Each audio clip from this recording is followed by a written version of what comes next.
toko pakai batu. Kita bikin apa guys? Namanya gelang salsa guys, lucu banget. Oh iya, permisi Kak, ini kami dari mahasiswa program studi PAI UMS ingin melakukan wawancara untuk memenuhi tugas kewirausahaan pendidikan. Sebelumnya Kakak boleh perkenalan terlebih dahulu. Boleh perkenalkan, nama saya Raras Melinda, saya sebagai owner. Saya Hibatullah dari orang juga. Oh iya. Kalau gimana sih Kak perkembangan sejarah ini sampai jadi tokonya sebesar ini? Sejarah perkembangannya. Oh, kita dari brand dulu kita sering ikut event-event keliling Solo, Jogja, Surabaya, Bali, sering keliling ikut event Jakarta juga. Terus setelah akhir-akhir ini kok banyak pertanyaan di mana tempatnya, kita nggak punya tempat yang khusus gitu. Terus akhirnya kita buka. Jadi waktu event itu udah mengatasnamakan pakai batu ini? Sudah. Oh sudah.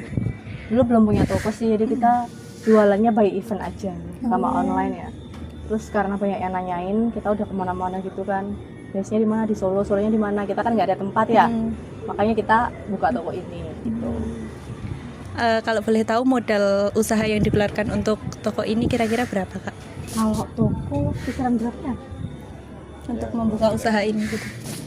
Di 2 digit lah. Ya 2 digitan lah untuk buka toko ini. Karena kan kita nyewa juga ya, jadi mahalnya di situ sih. Kalau untuk kendala Kak, kendala selama menjalani toko ini? Kalau kendala toko apa ya?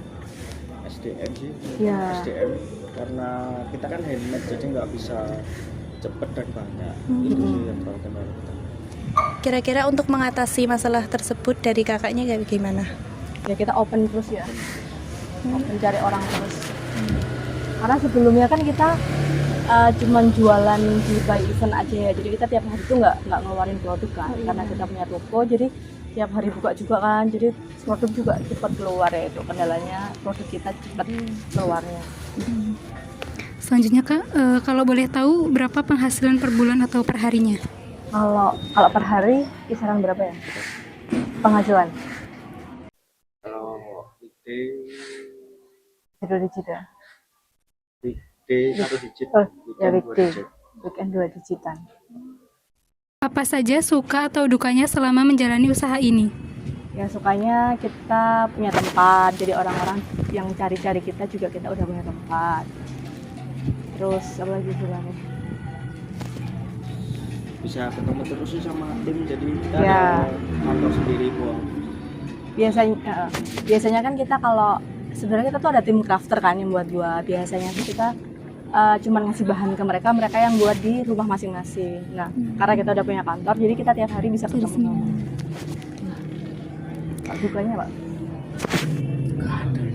Selama ini Terus apa? belum ada duka ya, semoga nggak ada lah. Apakah sebelumnya pernah berpikir atau berkeinginan untuk membuka usaha selain usaha ini? Nggak ada sih ya, kita nggak ada pikiran sih. Orang ini juga awalnya iseng-iseng sih, tapi nggak ada planning mau buat usaha juga sih dulu. Apakah memiliki cabang lain selain yang dikelola? Kalau cabang toko pribadi kita nggak punya, cuman kalau produk kita titip di konsep store lain kita ada di Surabaya, Jogja, sama Pekanbaru di Jombang. ya Jombang, Jawa Timur ada 2, Bulan Jombang. kurang lebih 9 toko lah, 3 kota itu. Menurut kakak, apa tips untuk menjadi pengusaha sehingga menjadi masukan dan pembelajaran bagi kami mahasiswa? Wah, tipsnya Mas. Saya apa ya?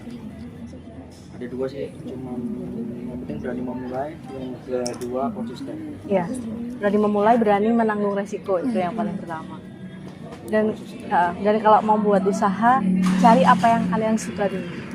Apapun yang akan terjadi, pasti kalian menikmati proses. Itu aja. Maaf Kak, jadi kan tadi kakaknya nyampein untuk kendala dalam berusaha ini tuh terkait SDM-nya yang kurang ya. Jadi di sini kami akan memberikan sedikit solusi. Ya mungkin bisa mengajak kolaborasi dengan komunitas atau UMKM yang lain, kemudian pengrajin yang lain gitu. Mungkin itu solusi dari kami.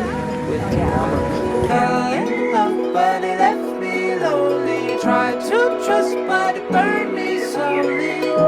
I didn't know what I was looking for till